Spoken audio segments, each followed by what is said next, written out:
And we're live, and Jimmy is being one of the what are they called? The horrible the seamen? creatures. Oh, the That beasts. the terrible beasts that can spike and The freaking crabs, man. otherwise maim you in horrible ways. Decapitate.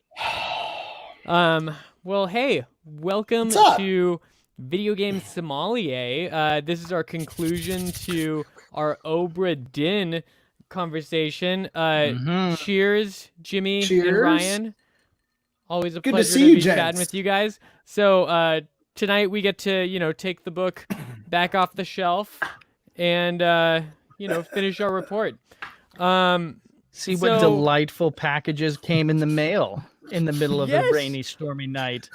Okay, so I Certainly have not to smelly make ones. this comment that it appears that our character's life is better objectively if they finish the report, because the little bit of dialogue is like, hey, there's tea on the kettle if you want it, I'm going to bed, if you haven't finished the report.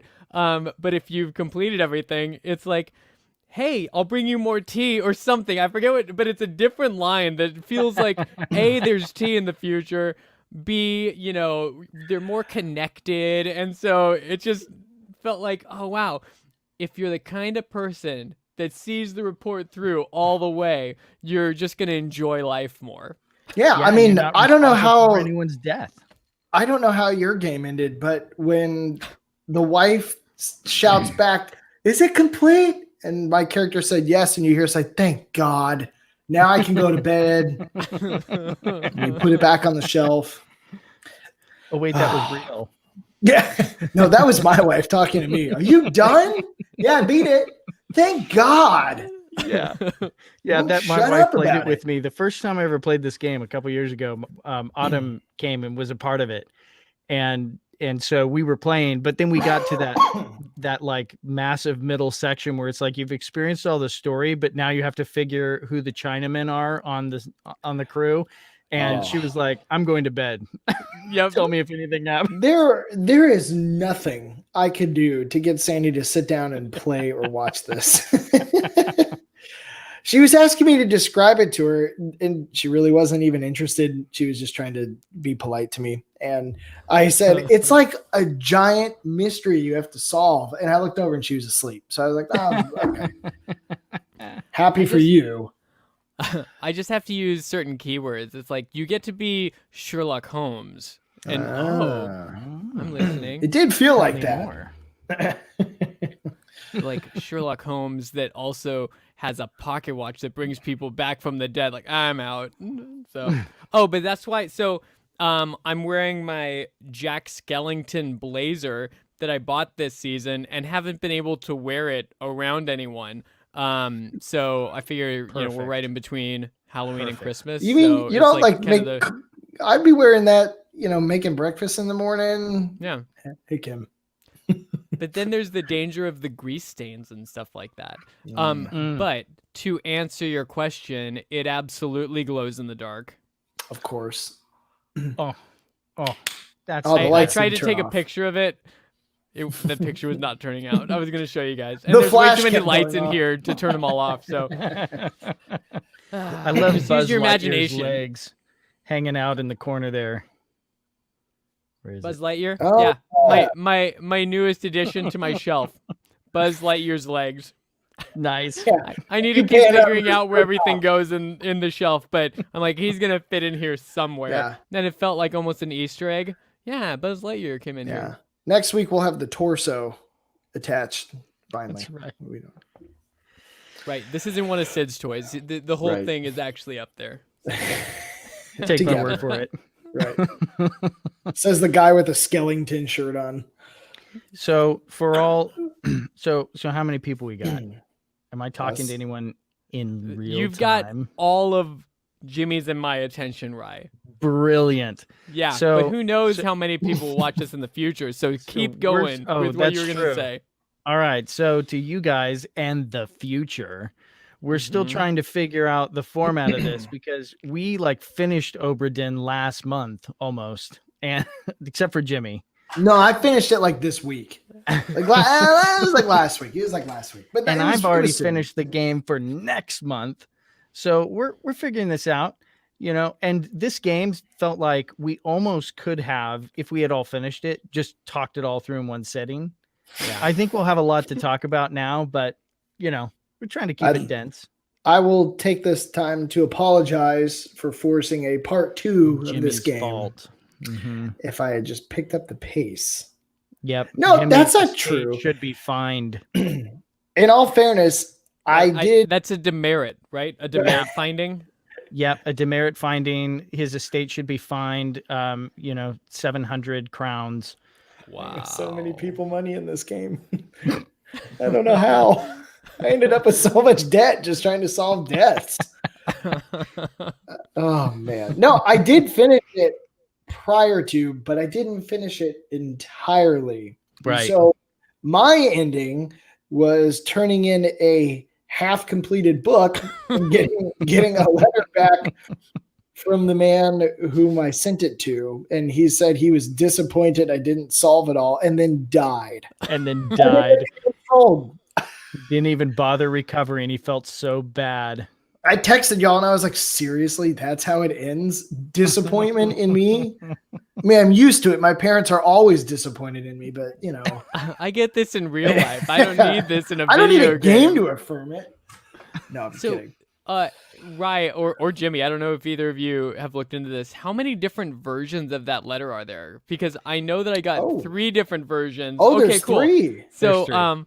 I got one when I said the captain did it, and that took a while because you have to activate all the memories. So it's still right, playing through it, but without the deductions. But it still took me a couple hours, and then and that was just so funny to me.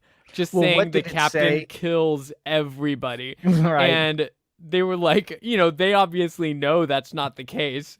And I should have taken a screenshot of that letter, but it was just more abrupt. And don't write back to us. And, and it was just very harsh. There's like I'll a 0 to 20 you guys are talking. Solved, and like a 21 to 40 cases solved. Okay. And then there's like the all cases solved kind of thing or something like that. Yeah. And that's what I waited till. And they still don't want you to contact them after you've solved everything. But yeah, this is a horrible chapter in our lives that we're glad to leave behind. Why do you keep writing me and reminding me about it? Yeah. Just let me die. Hi, we're in Morocco. Remember us? No. Well, please don't write back. Oh man. Golly. But I feel like we have to solve it partially at least once just to find out they're in Morocco, because that was the only way that I knew where they were. Was there any other way that you guys found right that? I would not have, but to be fair, I kind of also blitzed through it so I would be done in time for the conversation. So I don't know if I would have solved that. Probably not. Yeah, I think you can kind of guess it by where they get off the boat, maybe. But yeah. But I'm excited to talk to you guys. I know that we need to talk about the bargain. That's the one chapter we didn't discuss. We need to talk about Ryan's involvement with making this game even better after it was released. And then I feel like, just kind of takeaways and thoughts and all that stuff. So where do you guys want to start? I honestly, I feel like we need to talk about something that leads up to Ryan's involvement. Yeah. So, Ryan, where would you start us with that? Well, I'd say let's talk about the anticipation of the bargain, because this is, cool. I'll just go ahead and just state this out the gate. The bargain was not the giant twist, climactic ending that I wanted it to be. Right. After I spent all that time trying to figure out which Chinaman was which Chinaman, I didn't get that brain blowing, oh, this changes everything kind of moment in the bargain. And there was a part of me that was disappointed by that. I was like, oh man, wish a lot of this had a more climactic conclusion, because it felt like the story with all of its drama and the Kraken showing up needed something big emotionally, thematically, to like land all of that, mystical, fantastical element. Yep. Do you think you may have felt different if you had not spent as many hours trying to solve all of those? In other words, sometimes I think I feel that way, and I do agree with you a lot on that. But for the amount of time it takes to piece together these characters, like it took me a long time to identify all these people correctly. And so when you spend like that much in it, you're putting that much thought and effort in it. Sometimes I feel like that leads me to want a deeper or more explosive payoff than if I was able to have solved those in like an hour tops. You know what I mean? Yeah. Yeah. That's exactly it.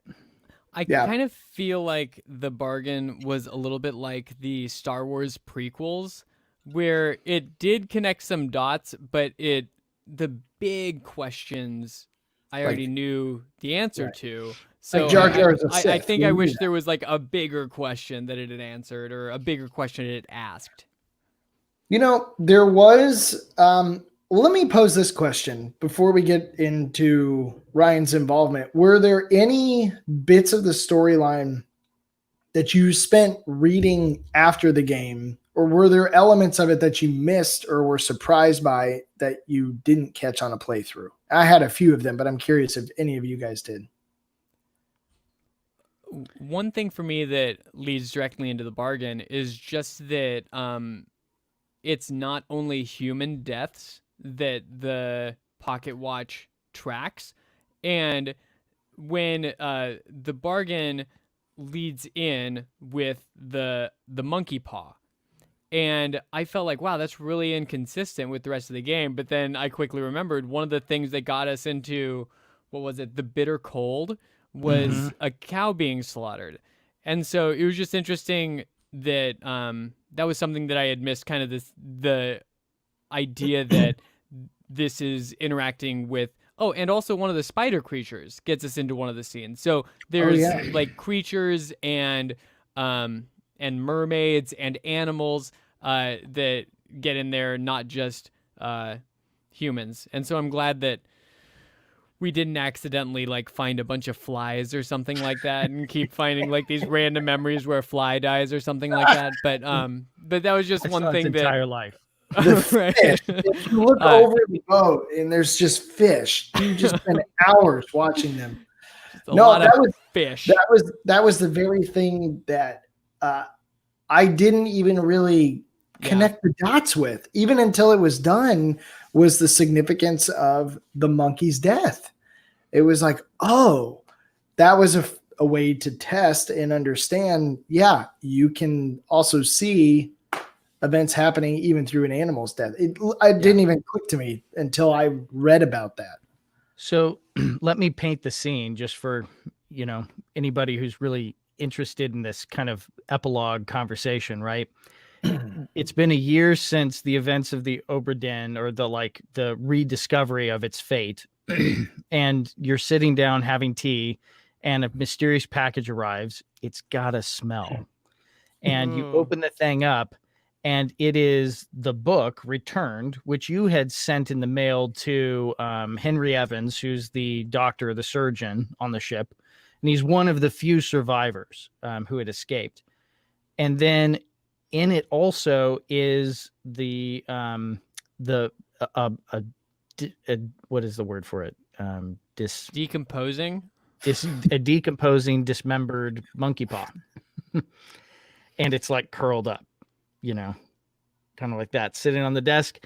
And you have the watch. And so you pull out the watch and it takes you back to the ship. And this is part of its power, right? It can bring you were on the ship before, so it never felt like you were traveling time and space, or you're not really traveling space, just time.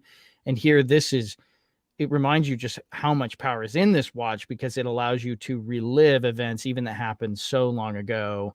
And that was, I think, the first kind of sense that, oh, wow, I'm not just I'm not just reliving a present event, but I'm going back and I'm like experiencing a secret part of history Yeah. that no one else was a witness to.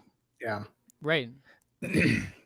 So you go back and now you're inside of the lazarette, which was a locked room on the ship.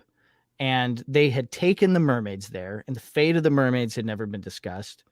And they had hidden the Formosan chest in there, and the fate of the shells in the chest they hadn't discussed. All we knew was that the captain said he had thrown them overboard, and there was that small mutiny at the end, and then the captain kills himself.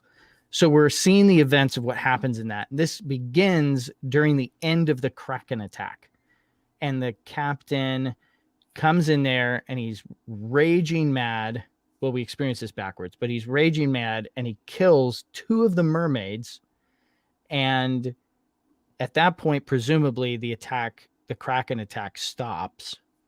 At which point the 3rd mate comes in, finds the dead bodies, and decides he is going to, is it the 3rd mate or the 2nd mate? It's the 3rd. He decides he's going to throw the mermaid back into the sea and release her, at which point he's impaled as they're trying to liberate the mermaid. And so he dies. We find out that one of the few like really good-hearted, kind of altruistic crew members, right? And someone with some authority is killed. And then he has the shell returned to the mermaid, and then he asks the mermaid as a bargain for her life to just lead the Obra Dinn's corpse back to harbor, which then is why it presumably appears 5 years later. And that light off the bow, you finally discover, is that mermaid. She's been watching you the whole time. She was watching the whole thing. And I think the Obra Dinn sinks, or they like scuttle it after the insurance thing is done because it's just thrashed.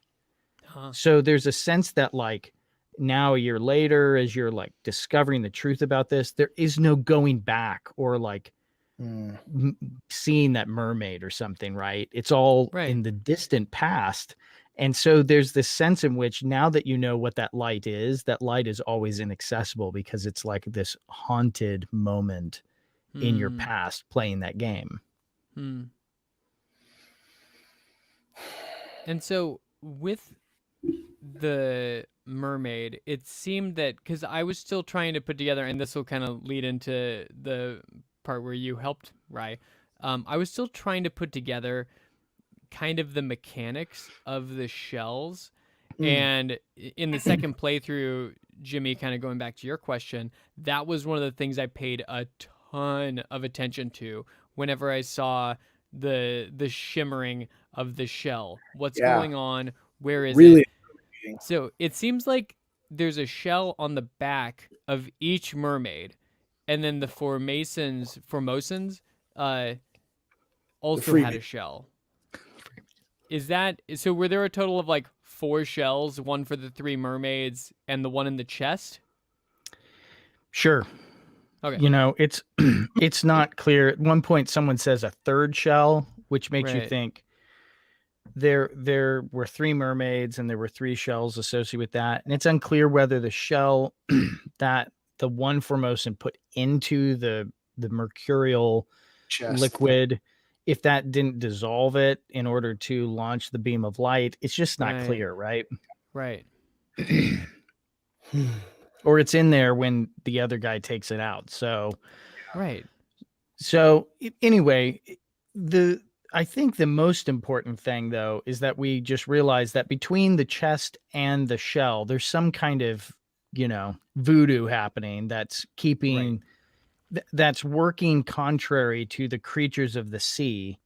And we aren't really told their story. It's just some horrific creature meets an untimely end, or, it's all very, fantastical, lurid storytelling with no personalization, right?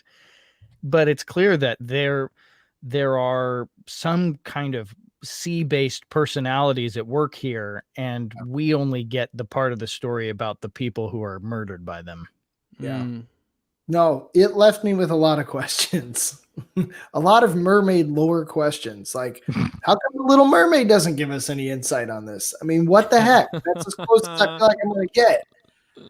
They just want to kiss you. They can't talk. Yeah, I don't want nothing to do with mermaids anymore. Come on. Or the takeaway for anyone watching is mermaids are jerks. Just don't go near them. They may spike you. Classically, that's the case, right? Yeah. Mermaids just want to drown you. Hard pass. Mermaids are the anglerfish of the top of the sea. If this next game has anything to do with fish, I'm gonna lose it. Yeah. All right. I'm kidding. So, Justin, though, your comment about the pocket watch bringing you back to any death, any animal death, not just any human death, is, I think, a really good one. It's got my brain working right now, because that really becomes apparent, because I think it's 1, 2, 3 different times. It's about as many times as not in the epilogue. Are you using an animal or a sea creature to move back through time, which dignifies them with some kind of personality, humanity. The whole idea of the pocket watch is the memento mortem, which is very reminiscent of the memento mori, the remember that you will die, or remember death. And that's kind of this classic human condition type, thematic thing. And the fact that now it starts applying to the sea creatures is, I think, very important in this epilogue, to get us to begin for the first time to think maybe these two were people or casualties of this journey. Right. And especially when you're watching the captain in the bargain, you absolutely have sympathy and empathy for what he's been going through, because you've been watching, every single thing that has happened to his ship and his crew. And you still feel like, oh, he's unhinged right now. And he is, going a bit too far. And so, like you're saying, even just giving the mermaids the dignity that their deaths matter, at least enough to be remembered. It changes the feel of it. It's no longer a terrible beast, it's That's, I think, a really intentional point on the part of Lucas Pope, who makes this game. He's given you the task of identifying who killed who, and that always humanizes the killers as well. But whenever it's a beast, it's always just a terrible beast. Right. It feels separated. It kind of just feels, it's almost like playing through a game where you're shooting zombies. Like, it's just sort of a off-camera death that doesn't have any meaning, really. Yeah, no, this really gave significance to a lot of these instances, and I didn't put a lot of thought into that until afterwards. I kind of just accepted, oh yeah, no, okay, I'm using a monkey paw to go back, and and then you spend a little time thinking about it, and you're like, no, that actually, there's a lot more to than just an animal's death or a terrible beast death. And by the way, those beasts were terrible. I have no interest in like the ring girl riding a spider crab stabbing people. So dignified, maybe, but no interest. How are they going to get back their people? Like, I know. Because that's the whole thing, right? They sent them out to liberate the mermaids. And when you realize that, it's like, oh, wow, they were on a one-way trip, and then all these people started attacking them on the way, and, people are dying all over.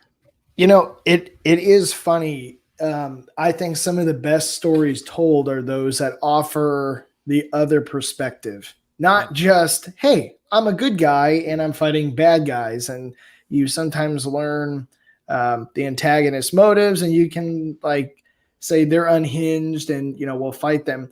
But in this case, it's literally just, hey, we're going after the sea creatures are going after their kin, their people, because they've been Mhm. captured. There's nothing wrong with that. That's exactly what any of us would do for our people. And so I love games that sort of offer a gray area where who's in the right, who's in the wrong. You're in the middle of a nasty conflict, and that's kind of really, I think, pulling some depth on this. But I like the thought of that. Yeah. Complicates And it some. and Jimmy, you haven't played The Last of Us Part 2 yet. No, But I know. that I haven't played it. idea is such a huge part of all the Mm. thematics of that game. Yeah. Yeah. And then just one more thing that I was thinking about with specifically the monkey. When you open that package and it's a monkey's paw, it's interesting to me that, in literature and film, monkeys' paws are often, bad luck, or they'll give you Mm. 3 wishes, I but, didn't know that. with a twist kind of thing. Not the Um, rabbit's foot. exactly. A monkey's paw. Very different than a rabbit's foot. And so it was just interesting that even that was a very deliberate choice. That could have been Mhm. Yeah. any Could have been a animal, bird, could have been- yes.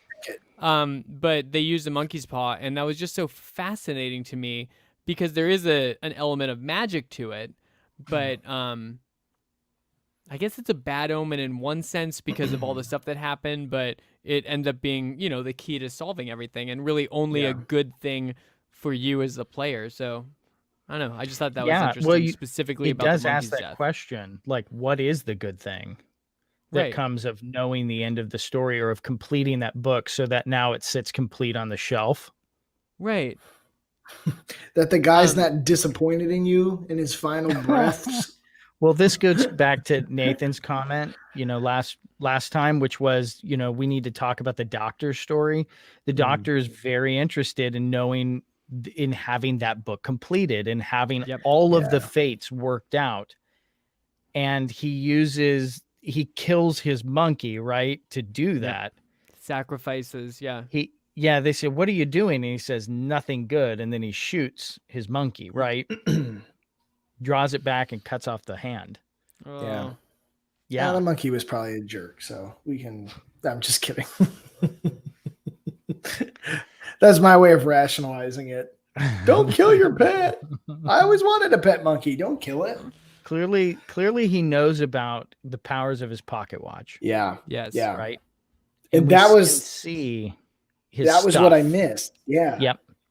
We can see he's got his implements, like the book and the things that he gives to you or that are bequeathed to you at the end, with the drawing and all that, are in his possession during the game, and you can sometimes see it around.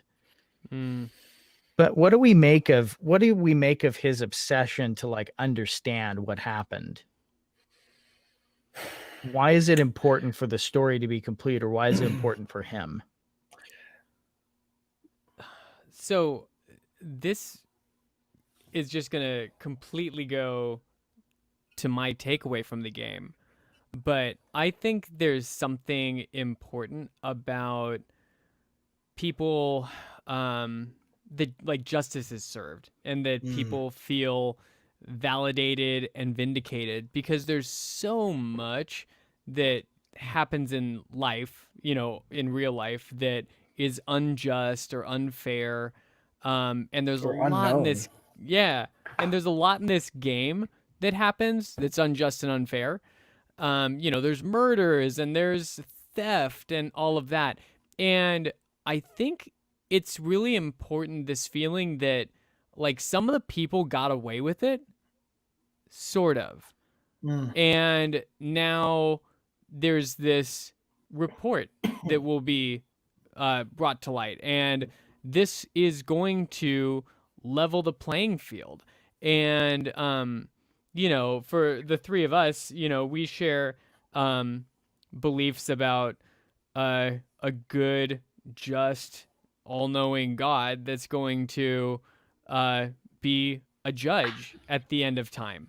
And I think this game kind of reminded me that there are going to be some things that, it will look like people got away with it. You know, it will look like there is no justice for a while. But just this idea that this report is coming, you know, and that justice will be served, felt really important to me. So I think that was important to the Doctor because a lot wrong was done on that ship, but then there was a lot of good, you know, and then, you know, Rye, you brought up the third mate, Martin Perot, or Parrot. I don't know how to pronounce it, but he was awesome, you know. And so in your report, you write findings of merit, extraordinary valor, exceptional performance of duties, estate awarded, outstanding wages and reward, and you know his story could have gone untold, you know, or just forgotten or whatever. And then there's people like the gunner's mate, Olus Wyatter, who I think I have more hatred for just because I couldn't figure out who he was for the longest time in the game. But he also literally stabbed someone in the back, literally. And I think it was just, I don't know. I think I got to the end of the game and I was more moved by the idea of the report itself. Yeah. And especially when you finish it correctly and completely, that it's just like, this is truth. This is reality. This is what people deserve, you know, whether it is merit findings or demerit findings or criminal findings, you know, they were all found out for who they were and what they did. Yeah. So the report became really important to me. And I think that idea was what drove the Doctor, like more or less justice and truth coming out and light being shown on everything.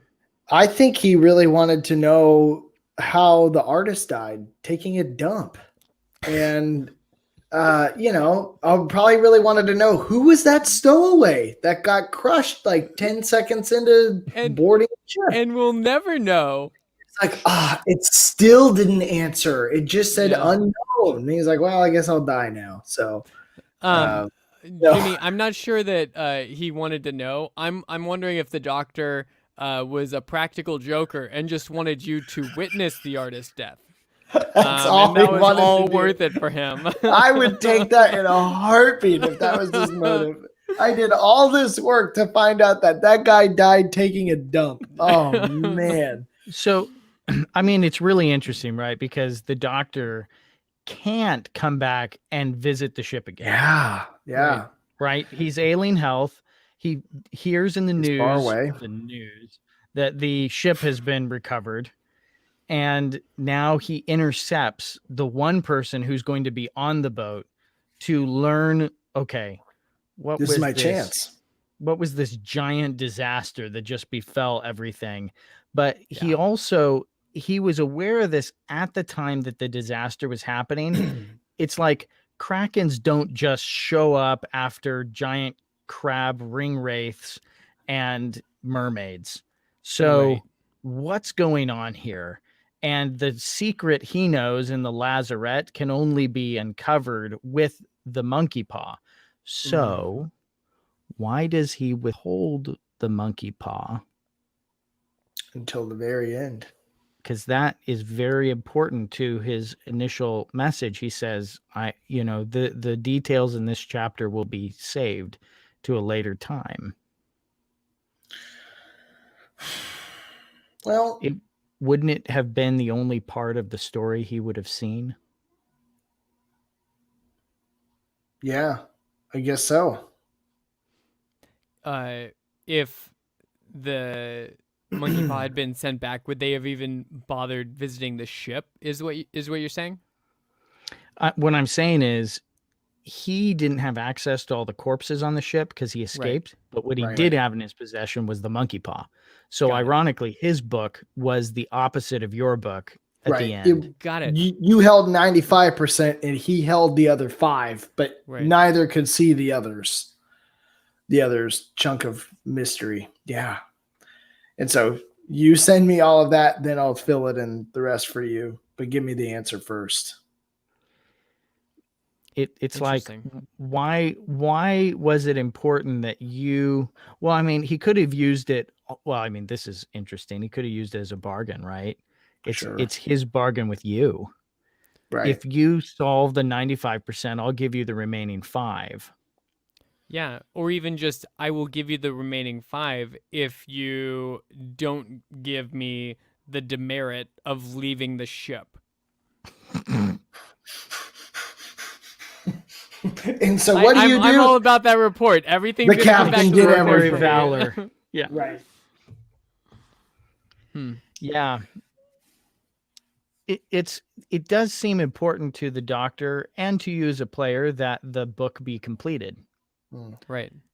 And like you were saying, Justin, the witnessing and knowing the outcomes of all of their stories and who acted valorously, who acted traitorously, just feels like justice being served. Right. And the bargain extends that now to a concept of justice that goes beyond the crew. Yeah. Yeah. In some ways, I don't want to say it vindicates the mermaids a little bit, but I feel like it kind of does. Because throughout all of this, that 95% I'm going to say that you solve, I'm playing with the mindset that I don't think necessarily this was his intent. But again, it goes back to that idea of seeing that bargain take place with the mermaids and the shell, and you lead it back and we'll let you go. You wouldn't have seen that exchange obviously otherwise if he hadn't have given you that piece of it. But if I had not seen that exchange, I probably still would have continued to antagonize the beasts more so. Because when I watch that moment happen, we'll let you go. And the mermaid says, okay, I'll follow through. After all the junk that happened, both sides kind of come together. And so I don't know that this was his intent, but it does sort of feel like it sort of indicated a little bit on the beasts of the ocean side. And it kind of brought some parity to each level of the crew and the sea creatures. Neither were right or wrong necessarily. So 2 thoughts. You're an insurance prospector or reconciler, whatever you're called, right? And you Jake do from the State report. Yeah, you're the State Farm guy. You do the report on all of the crew members. That's done. That's logged. That's been executed. Yeah, you've done your job. There's nothing the Crown's going to do for the sea creatures, right? Right. In some ways, the kind of final report of that is the mark it makes on your heart as you put the book now away, having solved it. Like it's what the recompense that now you have to make here and here for what you have witnessed. So that's one thought. And this other thought I have never thought of before. So this is really interesting. The doctor knows what the third mate did in setting the mermaid free. You know, the captain killed 2 mermaids. The third mate set the third one free at the cost of his own life, right? At his own peril. And why did the third mate say to the mermaid, take the ship back? I mean, the ship is lost. I mean, what's the point of bringing the ship back? Except that people would know their story.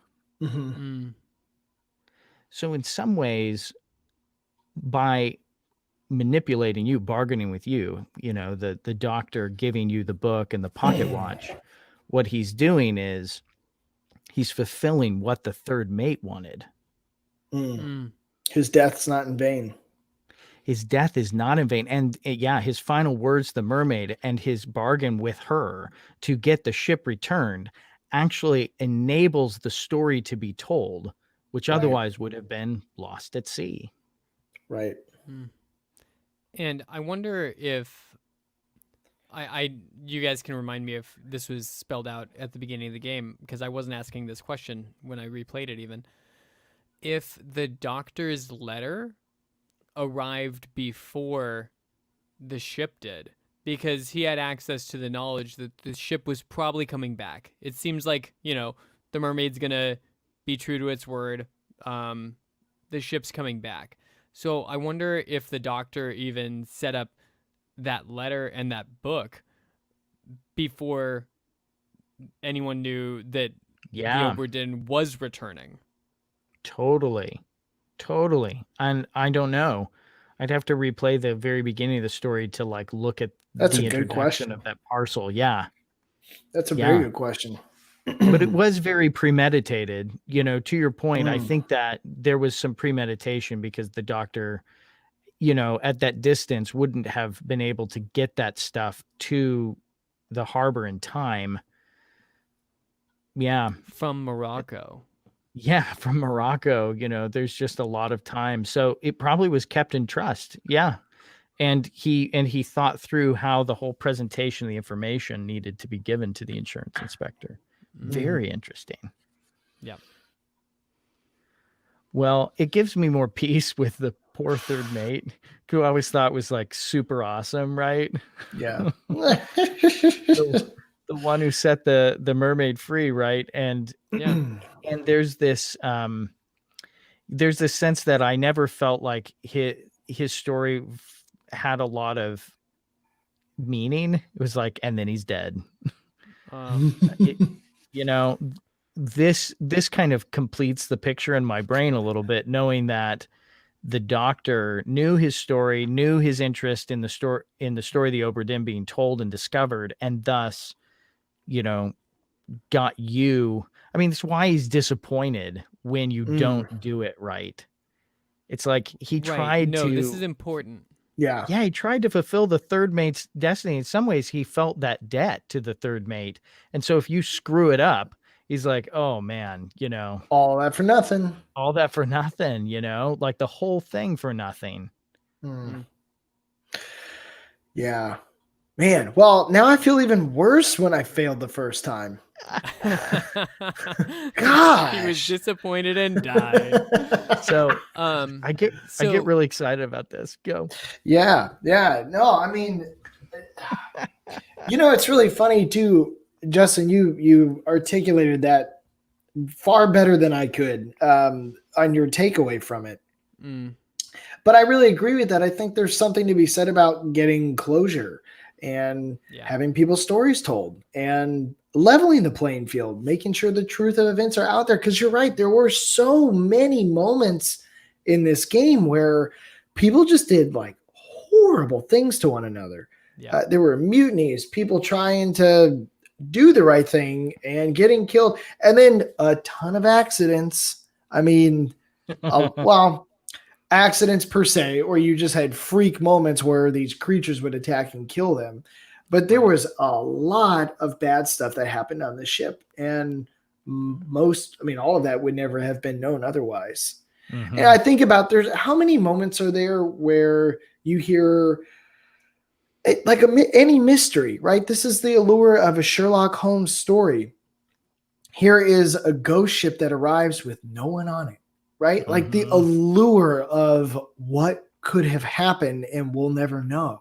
I mean, how many great mysteries are there out there in the world like that? Name them. I mean, that plane that just disappeared a couple of years ago, it's presumed to have crashed in the ocean somewhere, but they haven't found that. You know what I mean? Like there's these moments where you always, or at least I do, I wonder, man, what happened? If only I could just get a glimpse into this and see.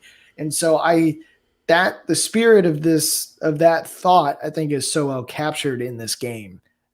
You miraculously get the insight to be able to see these moments and then connect all the dots and piece this together. So I do think there is a lot of satisfaction in the closure of the story, just having closure. A lot of people, I think, seek that when they're on their deathbeds.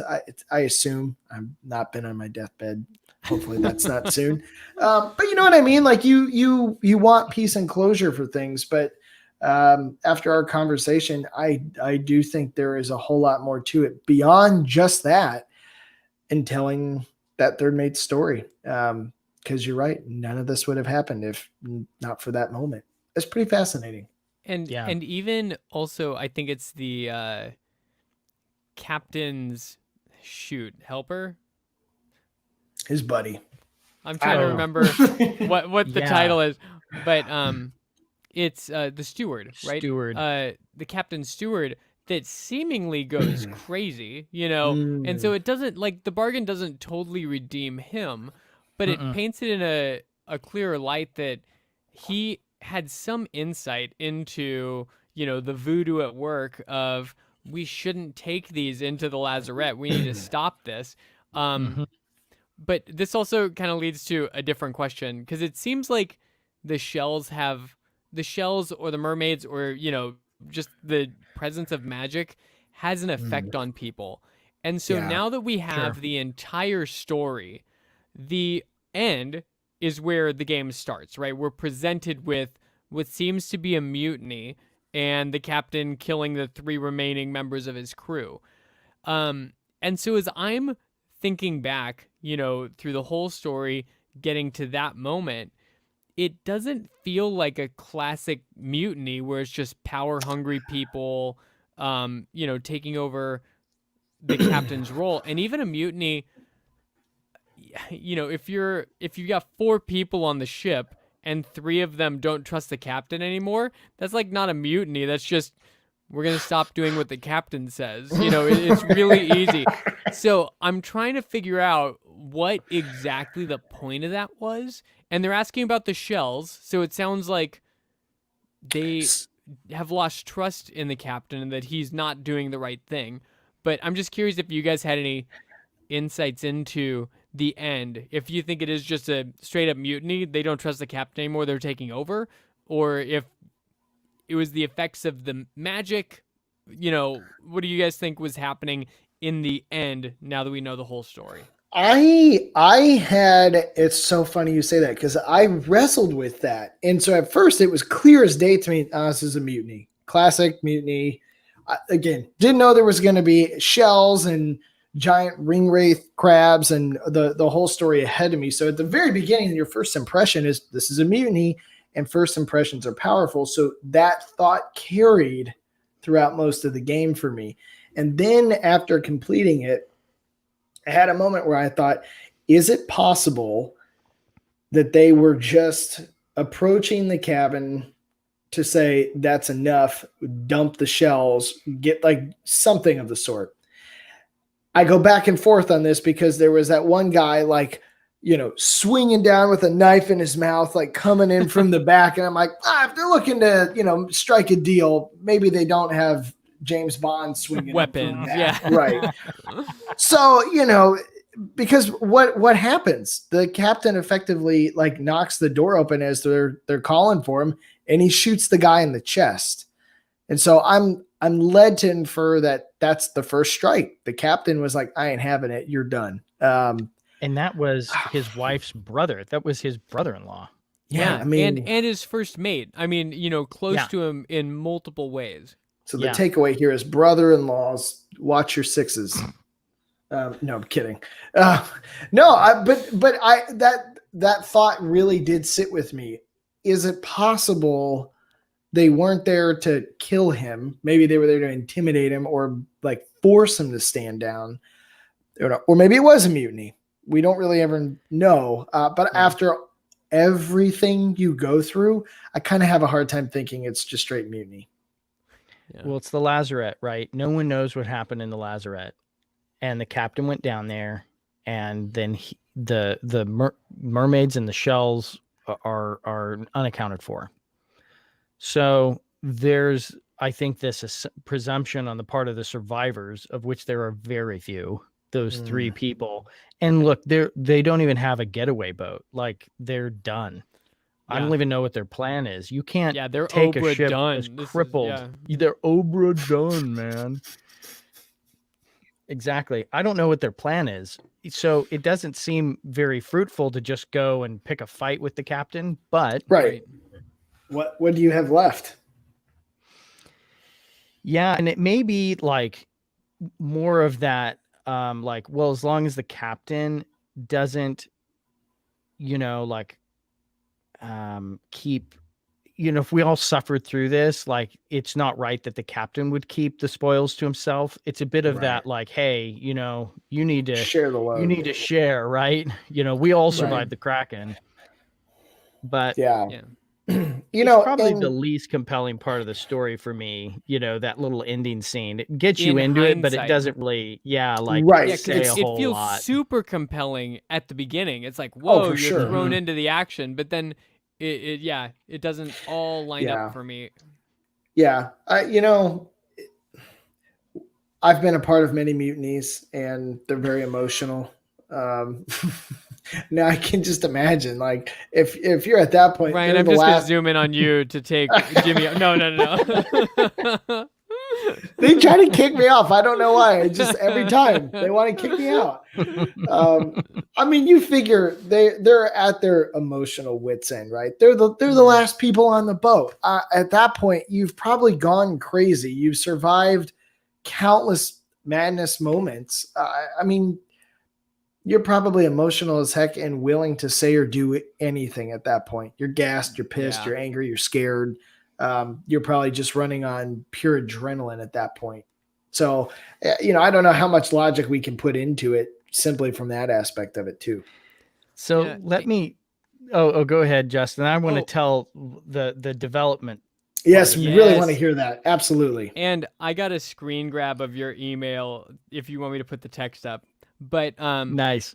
I made the comment last time that the captain didn't feel very captainly through most of the game. He felt like a weaker character, especially when you take the end into consideration, because you know his poses are so strong and he's a fighter, and you're like, cool, I'm ready to follow this guy, and then he does like almost nothing else Yeah. up until the bargain.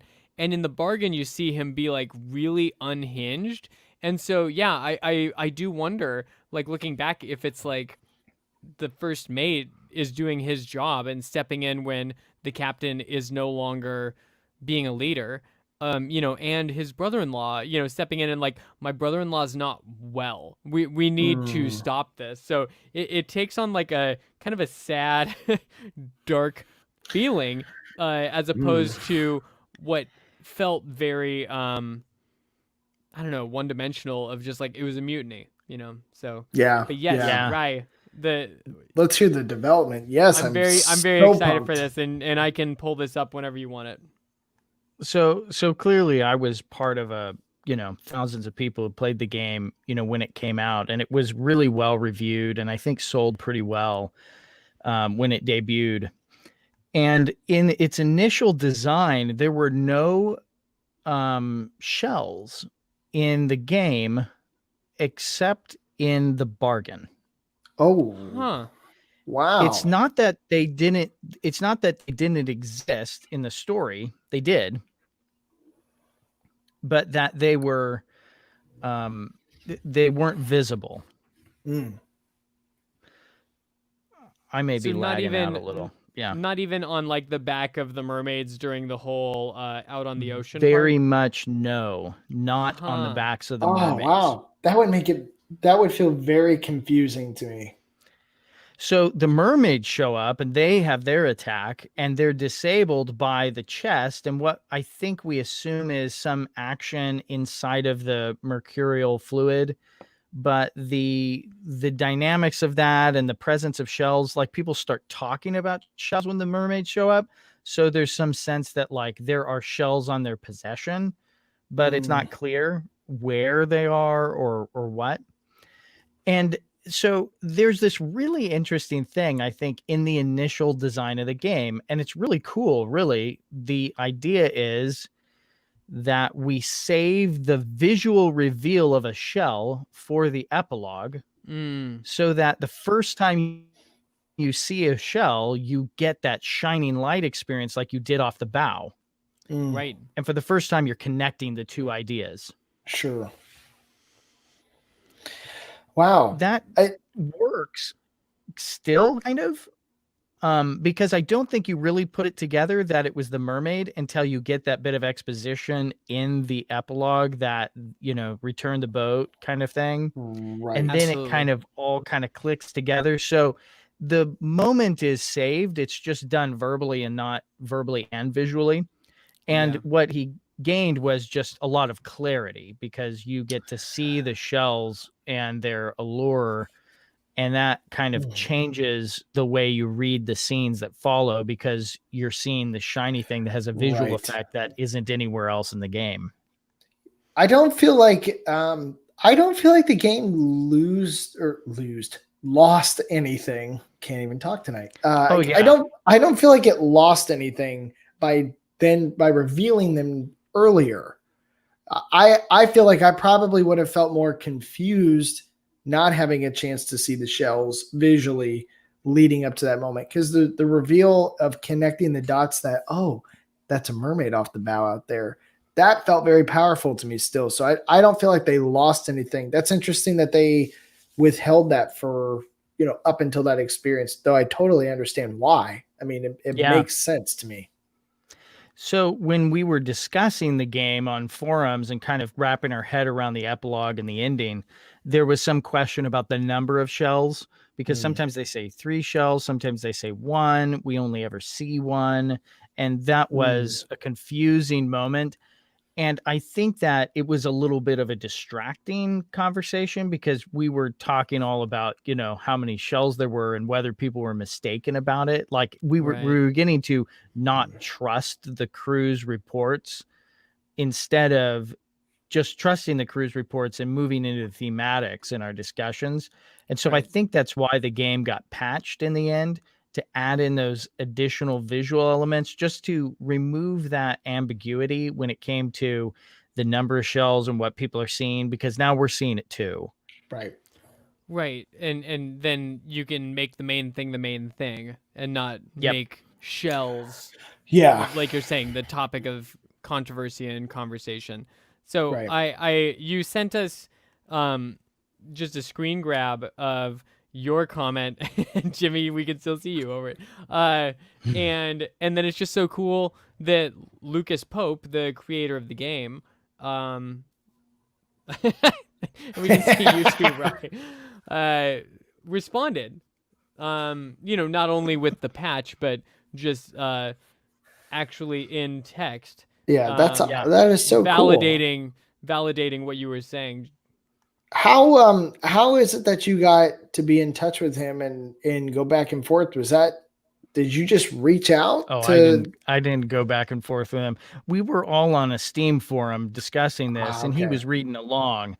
And then, you could see the timestamps. It was like 4 days later, and there were probably 30 comments on the thread, and I was just one of them, right? But I was one of the ones who really got the bargain that the third mate makes with the mermaid. And so I really connected with the thematics. And I think that why, in the end, I feel like my comment had something to do with the patch, is because I was one of the people who got the theme, but was confused on a little detail. Sure. Right. You got the point. And so, yeah, I got the point. So at the end, it was just like, well, we can fix that so that the people who are getting the point of my story aren't confused or about little details. Yeah, exactly. Yeah. So anyway, I was just, because I participated in that conversation at that time, it was really a sense in which, oh, wow, I felt like I had some real direct involvement in the kind of finishing, kind of that early player beta test kind of thing, that we would call early access these days. But yeah, it was fun to be on the ground level of that. So thank you for making our playing experience just that much smoother because of your feedback. So and I recommended the game, or you would have never had this experience. Not kidding. This is at the top of the list, behind Outer Wilds, which you recommended months ago. If you're watching this and you haven't played Outer Wilds, stop watching this and go play it. Stop watching. Go download it. It is so much fun. No, but this was one of the most unique gaming experiences I've had in recent memory. It was so demanding of your ability to pay attention to details and connect dots and be a Sherlock Holmes, if you will. I mean, there's not a whole lot of games that demand that much mind power to progress through the story. And it had a good story. It wasn't just like oh, you got to solve 4 or 5 different murders to check off the boxes. Like each one of them had meaning and furthered the point and unveiled more and more. I mean, it was a very unique game. So thank you for recommending this. This will stay at the top of my list probably for some time. I've already recommended this to many people. Yeah. Ooh, until next month, we're gonna need to talk about that. You But can play so Spider Crab killing people. No, I already, went on my soapbox about my takeaway, and we've talked about a lot of good things. So I anticipate you guys have already kind of talked about your takeaways in this. But I also just wanted to ask, was there anything else specific that you wanted to talk about that you're taking away from this game?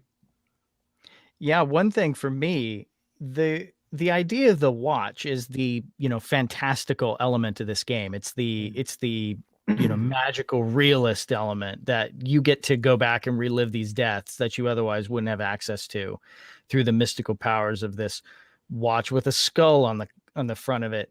And I find it interesting because there's all of these questions that could be asked about how a technology like that would be important to our society, for the purpose of proper insurance, statements, but also because we get to see the humanity of things that we wouldn't otherwise know, the proper treatment of the, all creatures on God's earth, this kind of idea. And the whole idea of when you get this watch, it gives you that memento mortem statement. It I think sets it up as a metaphor that the whole process of discovering the fates of people, and even down to these people that you can't even tell, you can only tell them by their number of their bunk, right? That I think just gets at this really Christian idea that we have, that individual stories and lives and fates matter and they're part of a bigger story. Right. And every detail of that is important. And the more we reflect on death and the fates of people, the more we can see into the justice or the need for justice that exists. And that's, I think, my takeaway then, because when we put the Obra Dinn book back on the shelf, like we're putting this game away now that we've finished it and the story's done, we kind of have to take that sense of unresolved or that cry for justice with us as we remember, memento mortem through our lives from here. Yeah. And Joss Whedon, one of my favorite film and TV writers, he identifies himself as an absurdist, in addition to being an atheist. And it's just, I think, highlighting the absence of what you're talking about, the absence of a meta narrative. Things don't matter, things just happen. Your choices matter in the sense that you are building your own character and your own personality, but nothing matters truly. And if you believe certain things about the world, that is really consistent, right? But it's really cool to see an example like this game of a meta narrative where it's like, everything matters. These people matter. Their choices mattered. Yeah, absolutely. Even a small example of that, because one of my thoughts was like, oh man, the stowaway dies. Yeah. But isn't it, well, I guess you don't know. Somewhere in there, someone dies and they blame another person for killing them. It's like a brother or something. Yeah, the second mate murders the musician. Yeah. And the point in bringing that up is seemingly smaller, moments in this game, and not to lessen the death of somebody, but for a relatively unknown character, completely leads a motive, and that spirals. And so all the details matter, and they all impact each other, and it's all it's all connected. I mean, but it is really cool to see how the game utilized that. and you both echoed it better than I could. It's special to play a game where there is a whole lot of meaning to a death. It's not just somebody died and you move past it. We're not just like looking at it. We're like really embracing it and the meaning behind these deaths. And the stories that they tell. It's rare to find games that will do that so well, and this did it exceptionally well. Mm-hmm. Yeah, good game. Yeah, and Rye, like you're saying, time to put it back on the shelf. I had a question about what the second book was. Like, I wanted to know if there was going to be a I second game that know. came out. He puts it right by an identical looking book. I'm intrigued. Yeah, well, it was so well done. A lot of people craved more. They're like, "What game can I play next?" Right?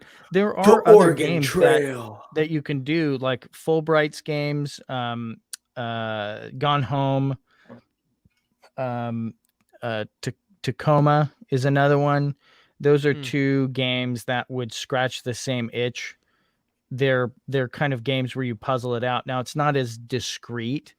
But it is thematically the case. And so as you understand people's stories and put them together, you gain that kind of awareness of the human condition and how people are wrestling with that, how people are good to each other or bad to each other. And that can be a really rewarding type of story. And they're hard to build in a way that feels accessible because people are very complicated and, fully representing people, but also making it easy for people to understand and get into it is part of the art of these games. So yeah, those are a couple ones if people are interested in playing more. So, but nice. next and month, I'm interested in playing a game next month.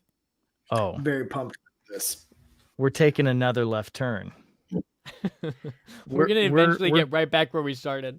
That's right. We just keep circles, man. 3 lefts make a right. We're gonna go next to Hyper Light Drifter.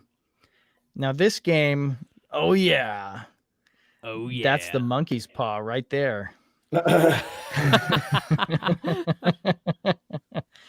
So this game, you play a badass, a post-apocalyptic warrior called the Drifter, who is blue-skinned alien who is wandering this town cursed with some kind of terminal illness which causes him to cough up blood all the time.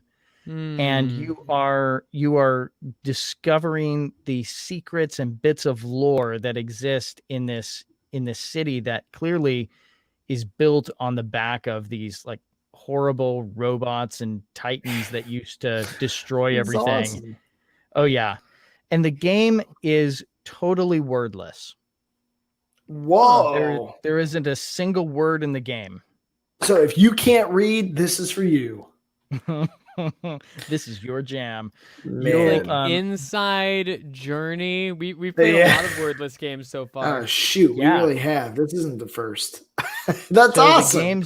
The game's use of environmental storytelling, of sometimes like just singular stills of people's like expressed thoughts in a picture frame, almost like a comic book, gives you enough of a sense of what's going on. And so you kind of build out the whole picture over time as you play. But the game is like hard. It's really hard and it's violent. And that's all part of the theme. So again, I don't like just recommending games that are violent, for fun. This game is very brutal. But it seems to be part of the idea of the game. And I'll add this little nugget.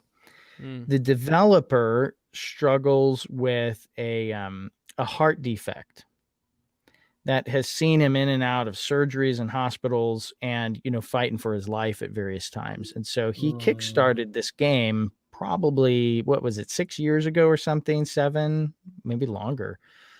And raised a lot of money based on his story because he wanted to build this game as a metaphor for his experience living with a heart problem. Wow. Well, That's even more special. Love games when they have a, I don't know, a realistic motive and meaning behind it. That's Absolutely. awesome. That's so awesome. So this game is so stylish. People have called it Zelda meets Dark Souls. I'm in. Love me some Zelda. There's actually a lot of really funny reviews online that you could look up if you need a laugh. But it's a great game. It's really good, and I was so intrigued by it. I've already like played through the whole thing, so I'm prepped and ready for our next. I know, call. man. I was texting y'all, telling you how pumped I was. I finally completed the book of the Obra Dinn, and Ryan's like, "Oh, I've already beaten next month's game." I'm like, shoot, And For the Jimmy, I second haven't told time. you yet. Jimmy, I'm that- disappointed it took you this long. I'm just kidding. And That's right. Jimmy, wrote him a yesterday letter. I beat Miles Morales. Oh, So- I'm like 50% of the way through, and I'm feeling strong about the gaming time I'm putting in. Oh man, So too our good.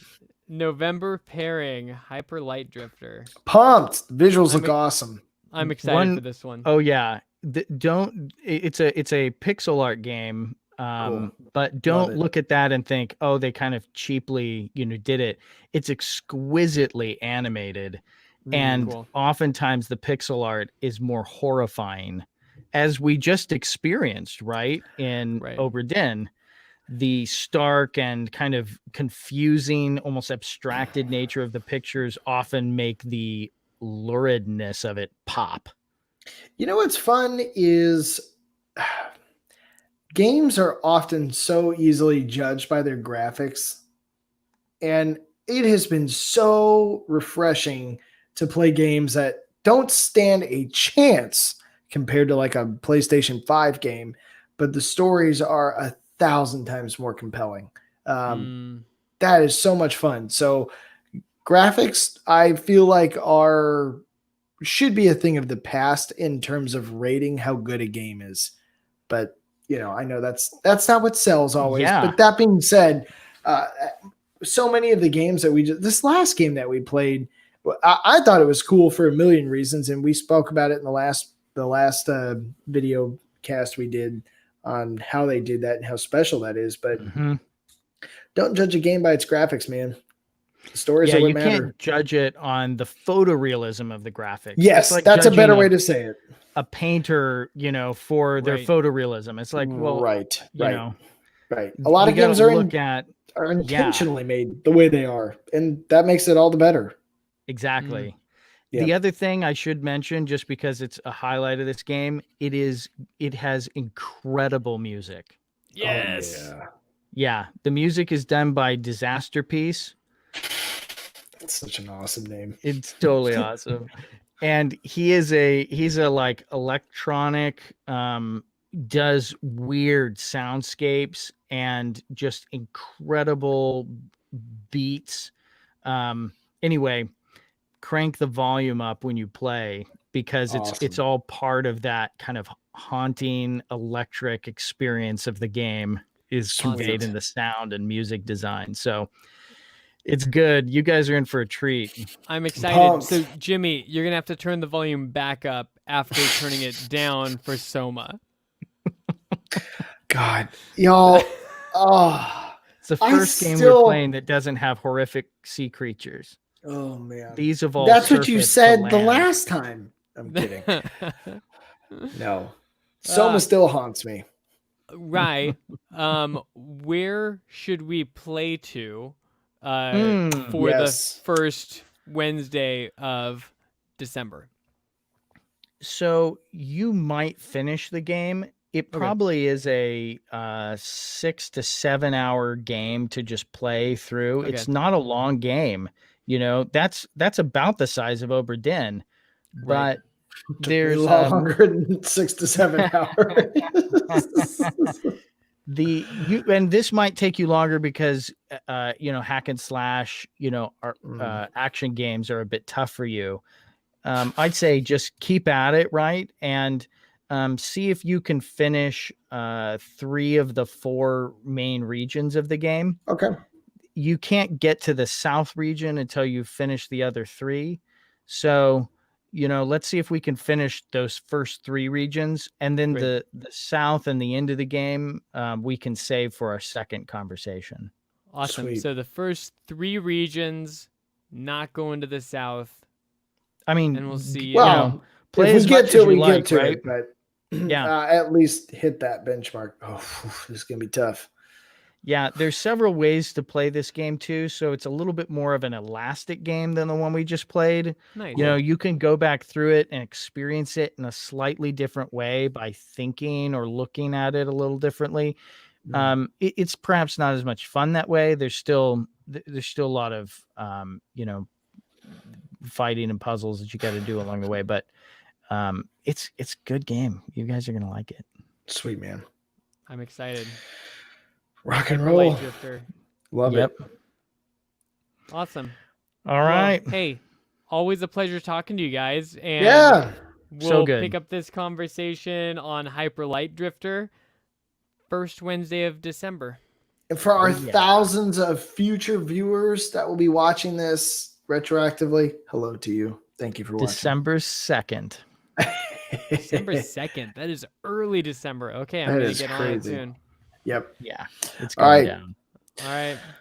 Peace Have out. a great night. Thanks for joining us for this video game sommelier, and we'll see you December 2nd. Mhm. Cheers. Bye. Cheers.